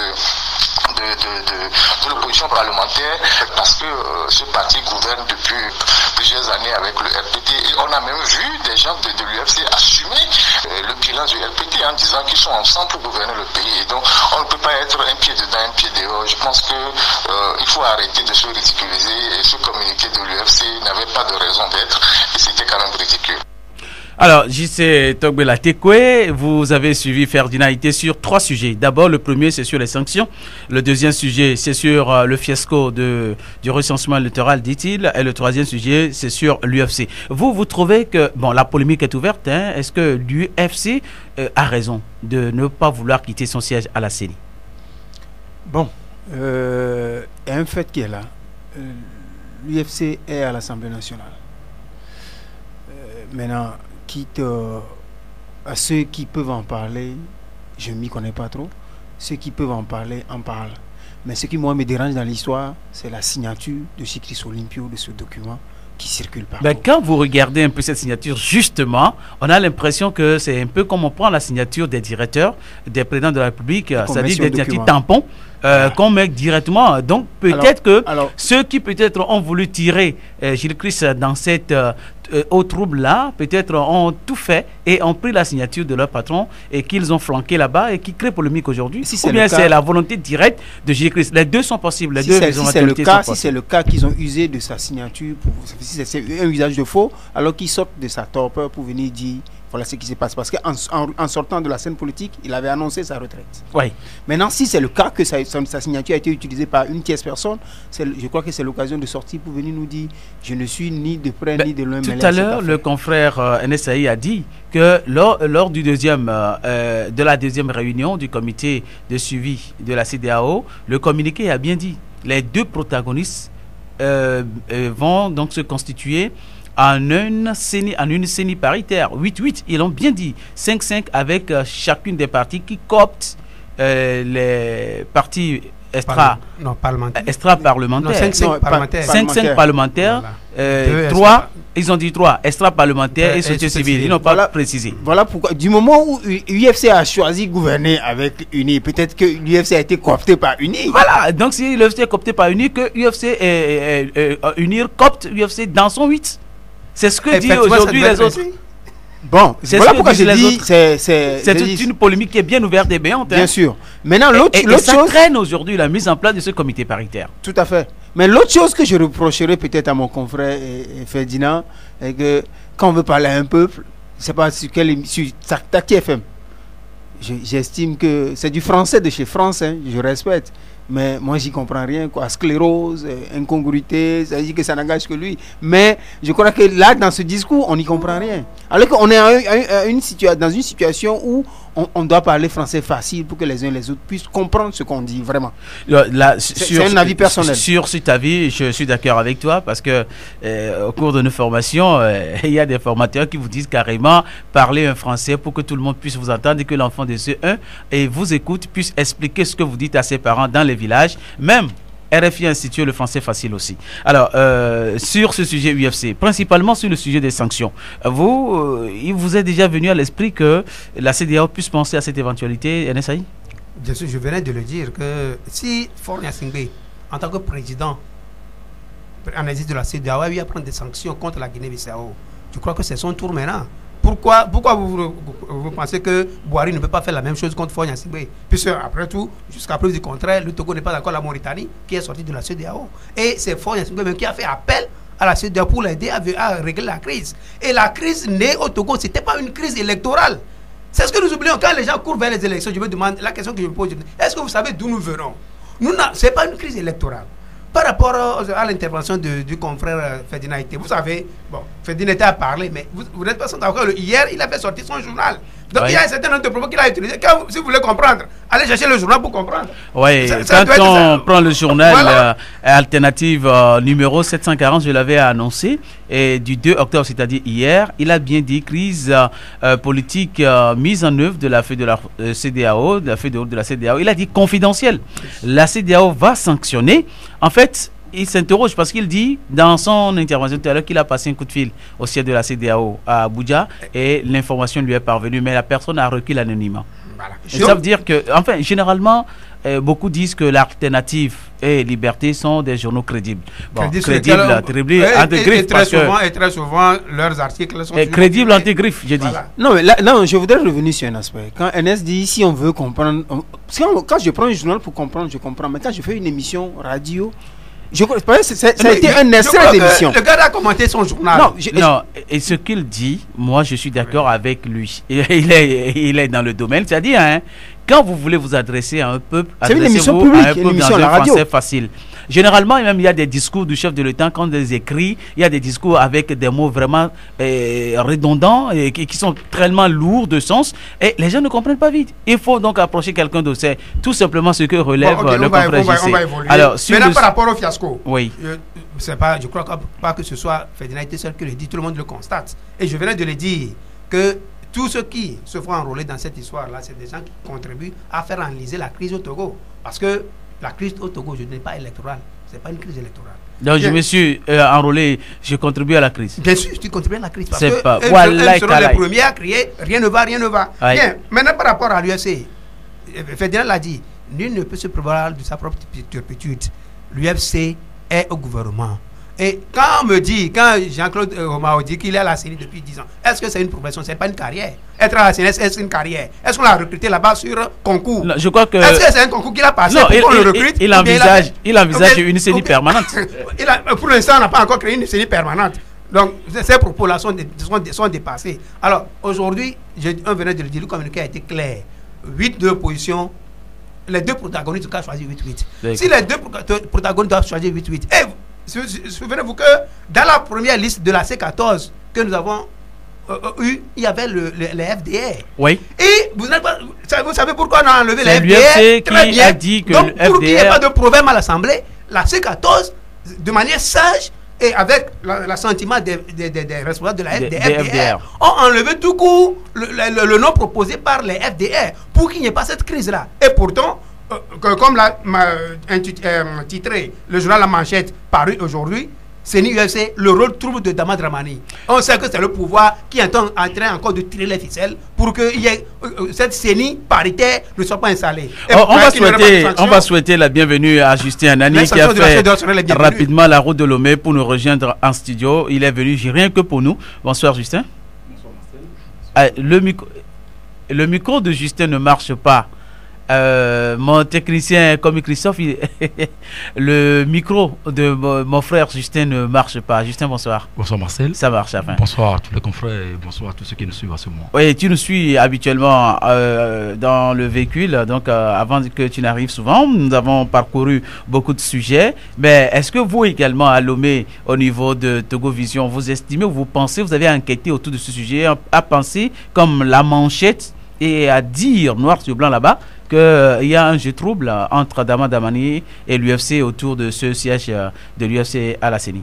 Bon, avant d'en arriver là, j'aimerais quand même présenter toutes mes excuses à tous ceux qui nous suivent en ce moment parce que j'estime que l'émission de ce jour, c'est une émission très capitale et à laquelle il faut donner vraiment de l'information. Vous n'êtes pas sans savoir non plus qu'il y a une situation qui est d'actualité, le cas Rabia qui depuis plus de 14 jours a entamé une grève de faim et la situation a encore détérioré hier avec la position du pouvoir qui a empêché son évacuation sur le Ghana. Donc ce jour, il s'est passé beaucoup de choses. Nous avons eu le temps d'aller sur le terrain et d'enquêter également. C'est ce qui nous a empêché d'être là à temps. C'est vrai qu'on a inscrit le sujet évacuation ratée de Nicodème Rabia. Puisque tu en parles, dis-nous en même temps. Bon, tu as mis l'eau à la bouche de tout le monde là. Oui, il faut quand même dire que la situation de M. Rabia aujourd'hui n'est pas tout à fait clémente. Donc le monsieur a perdu plus de 15 kg. Et au-delà de ça, son état de santé se détériore et il a fallu qu'on arrive à le convaincre. C'est ce que les médecins ont fait hier. L'autorité dit que c'est lui qui a choisi ce sort. Non, c'est l'autorité, excusez-moi, dans le cadre des responsables est un peu irresponsable. Parce que dans un pays normal, dans un pays dit démocratique, lorsque cet état de fait se produit, je pense qu'on arrive toujours donc à trouver un palliatif, à trouver un moyen pour un temps soit peu satisfaire les revendications. Mais dans le cas d'espèce, si on s'en va traiter la grève de faim de M. Rabia de comédie, et comme l'a laissé entendre sur une radio sœur hier, le ministre de la Sécurité et de la Protection civile, Yak Damhan, en réalité à qui revient la responsabilité première. Donc d'assumer la protection, d'assumer, donc de garantir la sécurité des Togolais. Moi j'estime que cet état de fait, ces déclarations sont des déclarations qui en réalité n'arrivent pas à rassurer les uns et les autres. Donc aujourd'hui la situation de M. Rabia inquiète plus d'un. Vous n'êtes pas non plus sans savoir qu'avant qu'il ne soit évacué dans l'après-midi d'hier et que l'empêchement qu'on a connu au niveau de la frontière d'Aflaou, donc les députés de l'opposition se sont mobilisés pour aller lui témoigner leur gratitude, leur félicitations. Donc le encouragement, le soutien à Abia. Donc il faut quand même comprendre que ce qui se passe là, ce que l'acte que Abia est en train de poser n'en est pour rien, mais en réalité en matière démocratique dans un pays civilisé, donc ces genres de comportements, ces genres de mouvements, ça s'observe. Est-ce que ça veut dire que les pays civilisés dont tu parles, les pays occidentaux envoient ou bien envoient ou mettent encore des pressions sur le gouvernement togolais à ce sujet par rapport à la grève de la faim illimitée de Rabia? Mais il faut quand même dire qu'il se passe beaucoup de choses dont on ignore, qu'on ne maîtrise pas les contours. NRC est en train de faire un développement lorsque je faisais mon entrée en studio, mais je constate qu'aujourd'hui il se passe beaucoup de choses. Et j'ai eu la chance de rencontrer quelqu'un cet après-midi dans un hôtel de la place Salomé et que en confidence me laisse entendre que d'ici lundi, donc le comité de suivi va prendre position par rapport à ce qui se passe. Je vous suivais le déroulé de ce débat par rapport à l'opération d'enroulement, mais il se passe pas mal de choses. Malheureusement, on n'a pas le temps, j'ai des éléments à vous passer, mais on aura quand même le temps, peut-être la semaine prochaine, d'en revenir. Donc c'est pour dire que la situation d'Abia aujourd'hui a dépassé les limites, et l'incident né le lundi dernier, c'est parce que le Ghana a envoyé son ministre de la Sécurité, qui travaille de concert avec le ministre de la Sécurité togolaise, et que par quelle alchimie on a empêché ce dernier donc d'assumer sa mission, de repartir à Abia. Donc ça, c'est un transfèrement qu'on voulait faire de Rabia. Mais en réalité, possession à Accra. Tout à fait. Puisqu'en réalité, lorsque le monsieur est devant l'ambassade du Ghana et observe une grève de faim, ça suppose qu'il est sur le territoire ghanéen. Tout à fait. Donc il revient aux autorités ghanéennes de prendre les dispositions pour que la situation ne soit pas à un degré. Parce que la situation ne pourrisse pas en fait. Tout à fait. Mais malheureusement, lorsqu'on empêche... Est-ce que ce n'est pas véritablement un incident diplomatique entre ces deux pays, sachant que ce pays est membre donc des facilitateurs du Togo? Mais quelqu'un l'a dit dans un développement aujourd'hui, et c'est ce que j'ai apprécié, parce que vous n'êtes pas sans savoir que dans la facilitation aujourd'hui, il y a le président Addo Akufo du Ghana et le président Alpha Condé. Et les informations courent, comme quoi c'est le président de la Guinée, le professeur Alpha Condé qui joue le trou fait dans cette histoire, et que la position du Ghana et du président ghanéen a été claire. Vous l'avez suivi sur la chaîne France 24 la fois dernière. Ouais. Il a été clair. Il a dit qu'aujourd'hui la crise togolaise se repose sur le pôle de Faure Gnassingbé. Parce que ce n'est pas la première fois, le 31 juillet également. Oui, le gars il est clair, je l'ai dit. C'était le 31 juillet. Le 31 juillet, le problème togolais c'est Faure Gnassingbé. La solution au problème togolais c'est Faure Gnassingbé. Et il faut quand même revenir sur cette déclaration du 31. Le monsieur a été clair pour dire que si on n'arrive pas à dire la vérité à M. Faure Gnassingbé par rapport à sa position, de ne pas se présenter en 2020, de ne pas comprendre qu'en réalité il ne peut plus continuer à briguer un 4e mandat, mais ça serait difficile de régler la crise togolaise. Malheureusement, les chefs d'État, bon, d'une manière ou d'une autre, chacun a pris sa position et ça n'a pas été clair. Maintenant, il y a une feuille de route. J'en viens peut-être à ce dont vous discutez. Aujourd'hui, on observe une opération d'enrôlement. Allez sur le terrain, vous allez constater les manquements graves. Les techniciens, les agents, même sur le terrain, ont fait des déclarations. Mais moi, je dis que le pouvoir togolais est en train de chercher. J'ai pris une OPS quand même, mais sur le terrain, devant certains kits, les OPS pleurent parce qu'ils ne savent pas comment s'en sortir. Mais c'est difficile, c'est difficile. J'ai fait encore le tour aujourd'hui à Lomé, que ce soit à Goué, que ce soit à Gbalépé, ainsi de suite. Mais vous ne pouvez pas imaginer. Mais la mascarade est tellement à visage découvert. Donc on ne peut pas continuer sur cette lancée-là. Donc moi je dis que ce qui se passe aujourd'hui, ça nous interpelle. Non seulement nous sommes des communicateurs, mais en tant que citoyens togolais. Soit on emprunte le chemin qui va vers la dérive, ou alors on apporte la contribution à ce qu'on s'en sorte définitivement. C'est la situation aujourd'hui. Maintenant, par rapport à cette histoire de gymnase, si vous me permettez l'expression, où il y a une formation politique qui soutient l'action du gouvernement, qui est au gouvernement, qui se réclame encore de l'opposition, c'est de non-sens. Ça n'existe pas, ça n'existe nulle part. Mais à un moment donné, les partisans de... Mais vous reconnaissez quand même que l'UFC est un parti parlementaire de l'opposition. Il est allé avant tout sous la bannière de l'opposition. Non. Oui. Non, c'est le paradoxe. Ça dit que ce débat-là... Unir n'est pas UFC. Non, ce débat, quand moi je l'aborde... Attends, quand vous dites que Unir n'est pas UFC, ce débat n'est pas non plus ANC.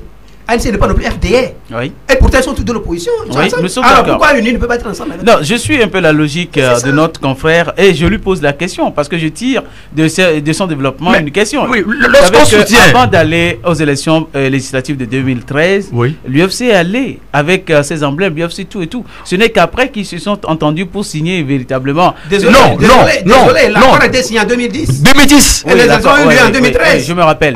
Mais jusque-là, l'UFC est allé avec l'UFC et n'est pas allé avec la bannière unie pour dire unie UFC, non. Non, ça dit que... C'est pourquoi l'UFC, étant à l'Assemblée nationale, dit j'ai besoin de ma place aussi. Nous avons l'obligation aujourd'hui, au-delà de toute considération... Mais si je vous taquine, je sais que le communiqué final de la deuxième réunion du comité de suivi a été clair quand même. Oui, avant d'en arriver là, parce que quand j'aborde ce problème, ce questionnement, je suis un peu prudent. Parce que même en matière de droit qu'on enseigne en première année, il faut faire la part des choses. Parce que la gouvernance est à part, l'opposition est à part. Lorsque vous soutenez l'action gouvernementale dans un régime, automatiquement vous ne pouvez plus réclamer de l'opposition. Ou alors vous démissionnez du gouvernement. Ça, c'est élémentaire.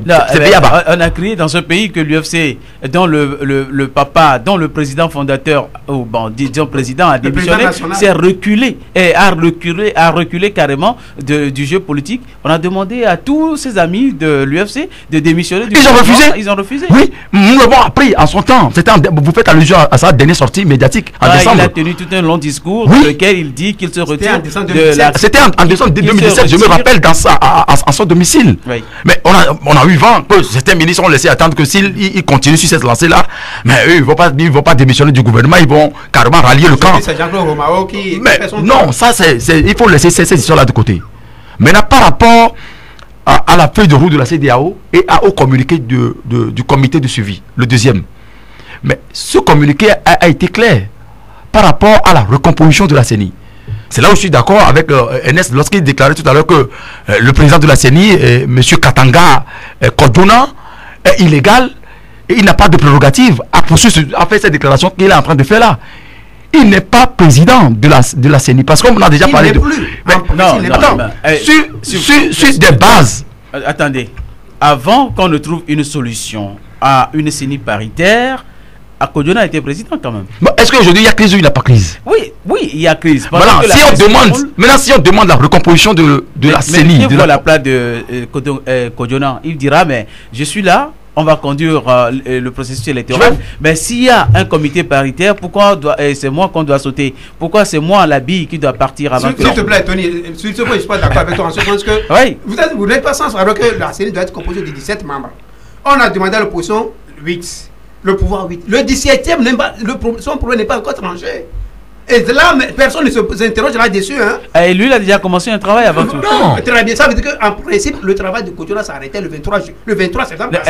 Il n'y a aucun décret qu'il a dit. Non, voilà. Il n'y a aucune ligne également de ce communiqué. Il n'y a aucune ligne. Il n'y a aucune ligne du rapport du communiqué final, du comité de suivi qu'il a dit également. Non, ça dit qu'il ne faut pas faire l'amalgame des... Est-ce que vous croyez qu'on devait tout écrire pour qu'on sache que... Non, entre nous.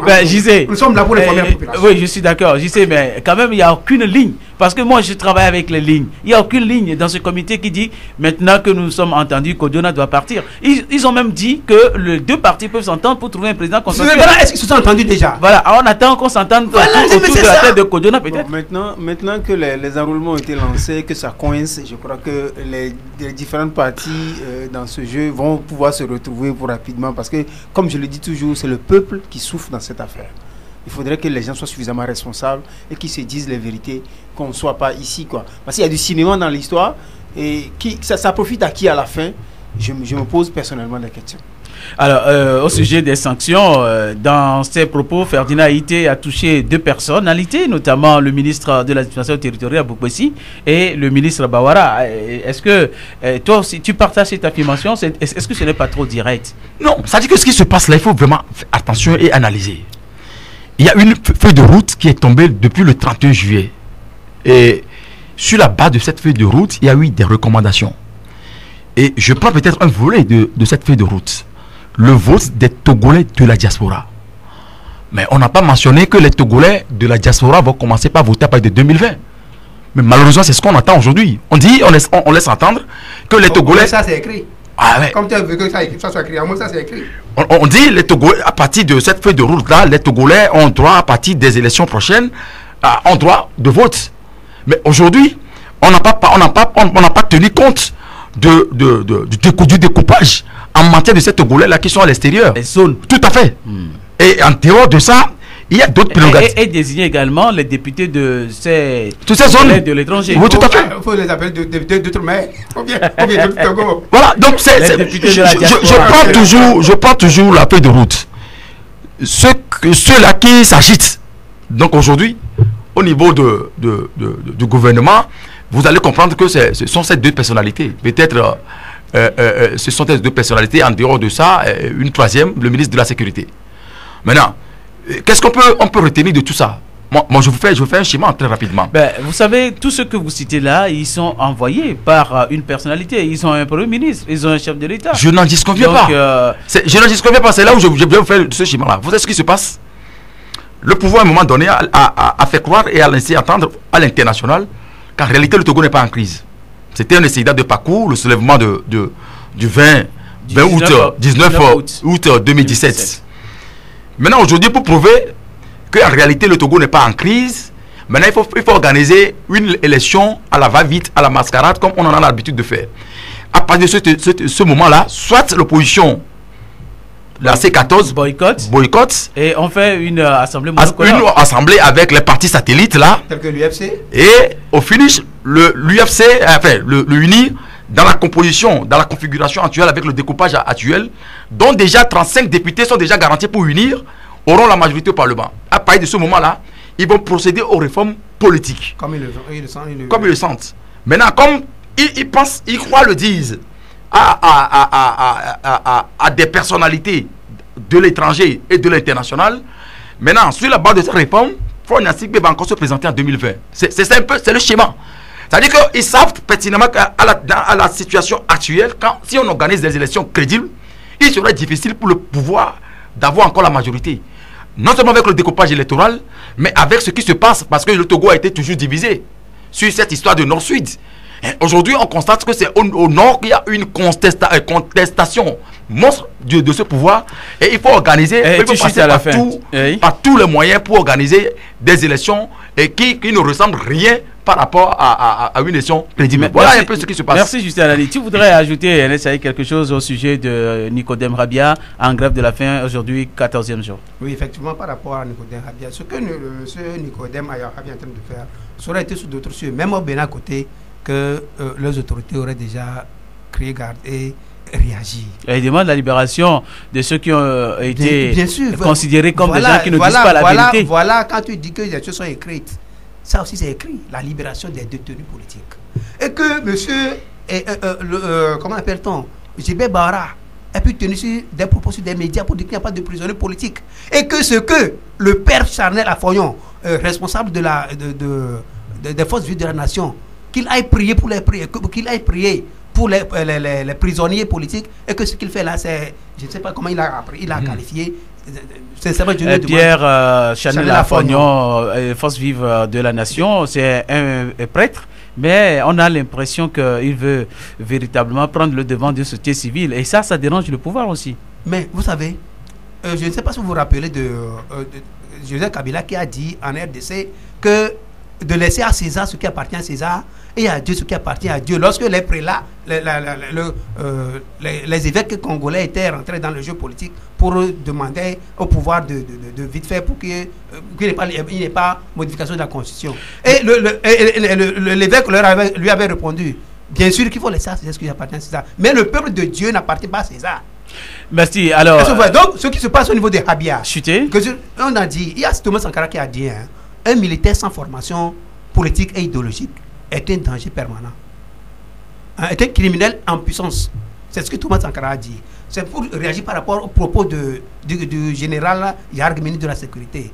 Mais je trouve que ces propos n'ont pas été diplomatiques.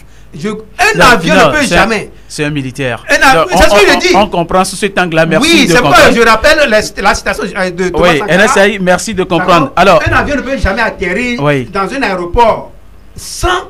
Non, mais quand même, un avion, c'est pas quand même une moto qui traverse la brousse pour arriver. Mais quand même. On en a parlé déjà. Je crois que cet incident diplomatique va se régler. On a des tricycles ambulants, comme ambulance. On a des tricycles. Et c'est un peu étonnant que quelqu'un puisse amener un avion médicalisé. On doit être surpris. Merci. Alors, le Front citoyen Togo Debout, j'ai reçu son premier porte-parole avant-hier et dit qu'ils vont organiser une manifestation pacifique le 5 octobre, c'est-à-dire vendredi. Est-ce que ça peut tenir? Est-ce que le régime ne va pas empêcher Justin Alali? Ils ont rencontré la presse hier et ils ont insisté, ils ont maintenu cette manifestation en fin de matinée de vendredi prochain, date à anniversaire du soulèvement du 5 octobre 90. Et tout compte fait, c'est pas une date anodine, hein? Non, tout compte fait, et une information, comme le dit la loi, a été envoyée à ces autorités. Maintenant, c'est la délégation spéciale qui trouve à dire que, tel que ça a été mantelé, tel que ça a été mentionné, donc de se regrouper au niveau de Begakoto, à Lomé, et de marcher jusqu'au niveau de Bé-en-Famé. Bon, de toutes les façons, le Front citoyen Togo Debout tient sa manifestation et estime et appelle les populations de venir massivement. Parce que quand si les populations sortent massivement, quoi qu'on dise, le mouvement aura un écho. Parce qu'aujourd'hui, on ne peut pas continuer à maintenir des gens en détention préventive, si vous voulez. Parce que depuis lors, on estime que des gens se sont préparés peut-être pour attaquer ou pour faire ceci, pour faire cela, mais ils n'ont jamais été jugés. Et qu'aujourd'hui, on demande leur libération, ça pose encore de problèmes. Et peut-être on cherche encore à arrêter encore d'autres personnes. Mais je pense que ce qui se passe aujourd'hui, ça interpelle plus d'un. Il revient à chaque Togolais de se poser beaucoup de questions. Parce que je venais d'apprendre que des citoyens ont partagé des informations, des photos dans leur groupe. Ils sont convoqués demain devant le SRI, le service de renseignement et d'investigation de la gendarmerie nationale. Demain, jeudi, à 8h. Donc ce qui se passe aujourd'hui dans notre pays, je pense que ça doit interpeller plus d'un. Quand on estime que aujourd'hui ça ne me concerne pas, c'est pas mon affaire. Je ne fais pas de la politique. Mais le jour où peut-être vous allez partager une photo, peut-être envoyer à un ami, c'est à partir de ce moment-là que vous serez interpellé. Ça voudrait dire que nous sommes dans un état de non-droit. Moi, je le dis, nous sommes dans une république bananière. Et lorsque vous vivez dans une république bananière, on conjugue les efforts et chacun apporte sa contribution. Je sais qui le dit tout de suite. Si aujourd'hui, on met le peuple de côté et que ce sont les acteurs politiques qui jouent le jeu, alors qu'en réalité, la politique, c'est une affaire de toute la nation. C'est une affaire qui nous concerne tous. Je pense qu'il revient à ce peuple-là qui est souverain de prendre ses responsabilités et de l'assumer. Parce que si on continue la situation telle qu'elle est aujourd'hui, je ne pense pas que demain sera rose pour les Togolais. Merci. Alors, nous reste juste 1 minute à 2. La manifestation du Front citoyen Togo, 30 secondes, s'il te plaît. On va terminer. Oui, c'est pour dire que malgré les entraves administratives posées par la municipalité de Lomé, ils ont tenu à ce que la marche tienne le vendredi 5. Parce qu'ils ont accepté l'itinéraire imposé par le contre-amiral Adéon. Donc, la population n'est qu'à sortir pour prouver que, comme là où on leur a dit d'aller marcher, ce ne sont pas des Togolais qui sont là-bas.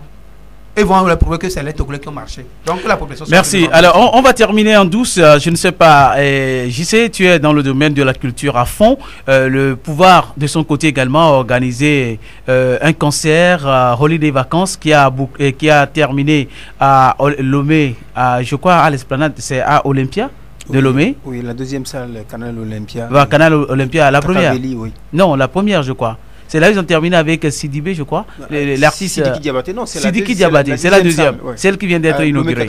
Voilà. Tu étais? Non, j'y étais pas, mais bon, j'ai eu écho. C'est quand même, avec tous ces problèmes politiques, pour se déstresser, il faut ce genre de concert. Je ne sais pas si c'est pour déstresser, mais je crois que ce pays-là aussi a besoin des concerts. Je crois que c'est une série de 4 concerts qui a été organisée pour la jeunesse togolaise. Oui. Ils étaient à Baguida. Ils ont commencé à Baguida, ils ont fait Amadahome, ils ont fait Canal Olympia, non, Bekojedi. Voilà. Et ils ont fini à Canal Olympia, voilà, de l'autre côté, Lomé-Kakaveli. Bon, c'est l'occasion pour moi aussi de dire, peut-être malheureusement, je ne sais pas si les auditeurs d'Aného ont pu aller déposer leur demande de subvention pour le fonder dans la culture. Parce que Aného aussi, ça fait partie. Je ne suis pas reçu. On m'a donné le document, je n'ai pas pu remplir. Je suis désolé. Et après, on va se plaindre. Il y a un fonds qui a été lancé. Je crois qu'il faut demander la subvention qui va avec. Maintenant, par rapport à ces concerts, je crois que sur le plan culturel, je pleure pour mon pays parce qu'il y a beaucoup de choses qui se passent au monde et mon pays est absent. Maintenant, s'ils trouvent que c'est l'occasion de faire des concerts délocalisés pour pouvoir égayer un peu la jeunesse, c'était une activité... Tu n'étais pas d'accord avec moi, mais je dis que le Togo, oui, la politique togolaise donne de la crise cardiaque. La politique togolaise donne du stress. Mais avec ces genres de concerts, les gens peuvent oublier, ne serait-ce qu'une heure de temps. Non, je ne suis pas d'accord avec toi. Je ne sais pas si c'est pour déstresser, mais mon pays a besoin de ces concerts pour pouvoir apprendre. Parce que là, quand je prends une scène de Sidiki Diabaté, Sidiki c'est un jeune, et avec toute la foule qui se déplace aujourd'hui, je crois qu'il y a besoin pour les artistes d'abord d'aller voir ce qu'il fait, comment est-ce qu'il occupe la scène, techniquement comment il met au point son spectacle. Je crois qu'il y a... Est-ce qu'il y a une politique culturelle au Togo? C'est l'autre question aussi.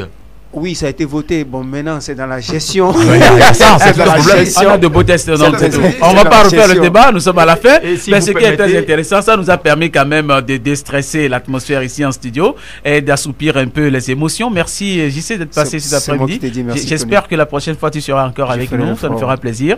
Alors, oui, JC? Oui, permettez que je présente nos condoléances. Donc, nos condoléances à la famille de Jean-Jo, Jean-Pierre Jean-Jo, journaliste sportif sur Vitua FM. Sa famille m'échappe un tout petit peu. Et monsieur Akbao Anit, il est le directeur par intérim de Radio Kara. Moi, je l'ai connu personnellement plusieurs fois. On a été à des séminaires de formation. Et c'est un monsieur gentil, très effacé, qui n'aime pas les problèmes, ne fait pas la grosse tête pour dire je suis de la presse d'État. Voilà. Donc, malheureusement, ces deux personnalités nous ont quittés.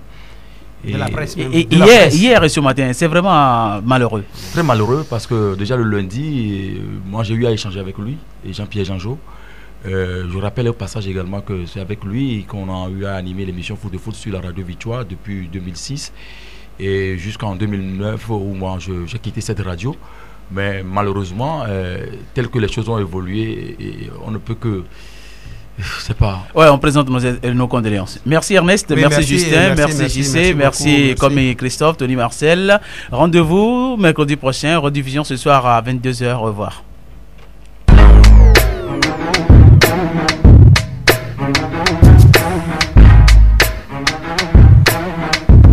Mixtape Le